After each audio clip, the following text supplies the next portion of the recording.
Brian Howard here, author of Credit Made Easy, your financial guide to increasing your credit IQ.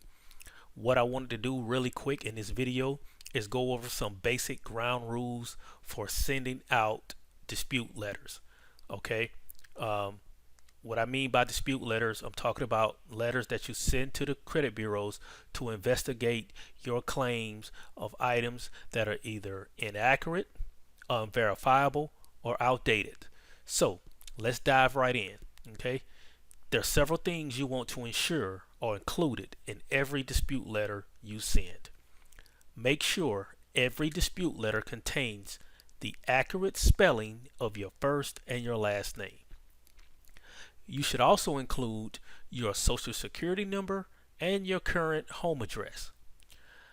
Now, sometimes I even go as far as to add your previous address if you've moved within the last 2 years. But that's up to you. But definitely, if you've moved within the last 2 years, if you haven't been at your residence for at least 2 years, then I suggest not only do you put your current address, but also your previous address. The credit bureaus will not dispute unless they know that it's you doing the dispute. So your social security number is the main way the bureaus link your disputes to your credit report. So this means you must clearly identify yourself in any letter that you send with your social security number provided. The credit bureaus will also require you supply supporting documentation verifying your identity. Okay? They want to see your driver's license and your social security card.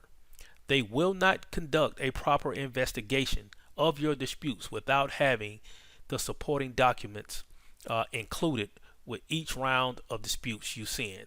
And when I say round of disputes, I'm talking about every time you send a letter. So these items need to be included in the letter or with the letter every time you send out a dispute. Now, if you don't have your driver's license, you can use another legal form of identification.